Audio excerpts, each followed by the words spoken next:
Electronic സർക്യൂട്ടുകളിലെ മറ്റൊരു കമ്പോണൻ്റാണ് IC. അപ്പോൾ എന്താണ് IC എന്ന് ചോദിച്ചു കഴിഞ്ഞാൽ ഇൻ്റഗ്രേറ്റഡ് സർക്യൂട്ട് എന്നാണ്.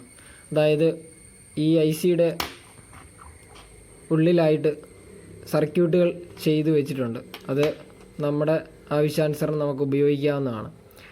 അപ്പോൾ ICകൾ പലതരത്തിലുണ്ട്, നിങ്ങൾക്ക് കാണാം. അതിൻ്റെ വലുപ്പത്തിനനുസരിച്ച് അത് മാറും. അപ്പോൾ അതിന് ഒരുപാട് ലെഗുകളുണ്ട് കാണാം. വളരെ കൂടുതൽ ലെഗുള്ളതും കുറഞ്ഞ ലെഗുള്ളതും കാണാം. അപ്പോൾ എങ്ങനെയാണ് ഇതിൻ്റെ ലെഗുകളൊക്കെ തിരിച്ചറിയുന്നത്, ഇതിൻ്റെ ഫ്രണ്ട് ഏതാണ് എന്നൊക്കെ നമ്മളെങ്ങനെ തിരിച്ചറിയും എന്ന് നോക്കാം. അപ്പോൾ ഇതിൽ കാണാം, നിങ്ങൾക്കൊരു നോച്ച് പോലുള്ളൊരു ഭാഗം കാണാം. അതെല്ലാ ICകൾക്കും ഉണ്ടായിരിക്കും. നിങ്ങൾക്ക് കാണാം, ഈ വലിയ ICക്കും ഉണ്ട് ഒരു ചെറിയ നോച്ച് പോലുള്ളൊരു ഭാഗം. അതായിരിക്കും അതിൻ്റെ ഫ്രണ്ട് ഭാഗം.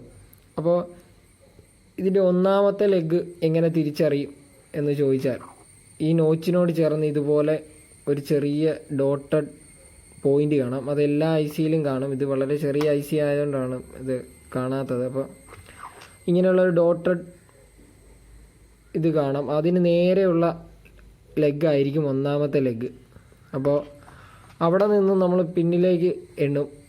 അതൊന്നായിരിക്കും. അതിന് ശേഷം 2, 3 അങ്ങനെ ഇത് 8 ലെഗ്, ഒരു സൈഡിൽ 8 ലെഗുള്ള IC ആണ്. അപ്പോൾ ഈ 8ാമത്തെ ലെഗ് കഴിഞ്ഞ് നമ്മൾ അടുത്തത് എണ്ണേണ്ടത് നേരെ അതിന് ഓപ്പോസിറ്റ് ഇരിക്കുന്ന ലെഗായിരിക്കും 9ആയിട്ട് എടുക്കുക. അതിനുശേഷം മുകളിലേക്ക് എണ്ണും. അങ്ങനെ 16 ലെഗുള്ള ഒരു IC ആണിത്. അപ്പോൾ അതിൽ കൂടിയതുകൊണ്ട് ഇത് 28 ലെഗുള്ള IC ആണ്. ഇതിലും ഉണ്ട് അതേപോലെ അതിൻ്റെ നോച്ചുള്ള ഭാഗമായിരിക്കും അതിൻ്റെ മുൻഭാഗം.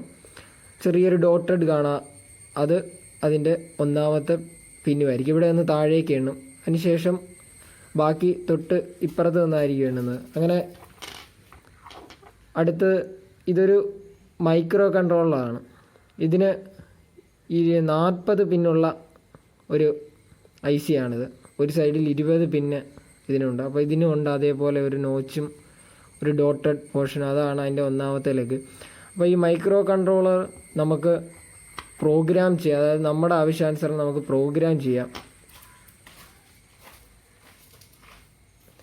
ബാക്കിയുള്ള ഇത്തിരി ചെറിയ ICകൾ നമുക്കങ്ങനെ പ്രോഗ്രാം ചെയ്യാൻ സാധിക്കില്ല. അത് ഫിക്സഡ് ആയി അതിൻ്റെ അതായത് അതിനുള്ളിൽ ചെയ്ത് വെച്ചിട്ടുണ്ടായിരിക്കും. നമുക്കതൊന്നും ചേഞ്ച് ചെയ്യാൻ സാധിക്കില്ല. ഇത്തരത്തിലുള്ള മൈക്രോ കൺട്രോളർ നമുക്ക് പ്രോഗ്രാം ചെയ്ത് അതിൻ്റെ പിന്നുകൾ നമുക്ക്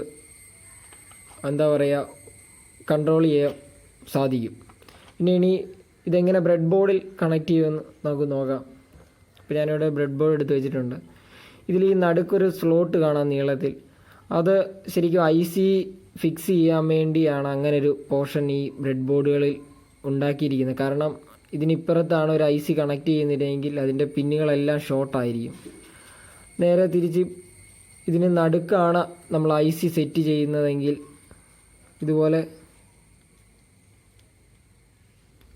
ഇതിന് സെൻട്രലിലാണ് ഇത് സെറ്റ് ചെയ്യുന്നതെങ്കിൽ ഇതിൻ്റെ പിന്നുകളെല്ലാം സെപ്പറേറ്റ് ആയിരിക്കും. ഓരോ പിന്നിനും ഇപ്പുറത്തേക്ക് കണക്ഷനോ ഷോർട്ടാവുകയോ ഒന്നുമില്ല. ഈ പിന്നിൻ്റെ കണക്ഷനുകൾ നമുക്ക് ഇവിടുന്ന് എടുക്കുവാനും അപ്പുറത്തെ പിന്നിൻ്റെ കണക്ഷനുകൾ അവിടുന്ന് എടുക്കുവാനായിട്ടും നമുക്ക് സാധിക്കും.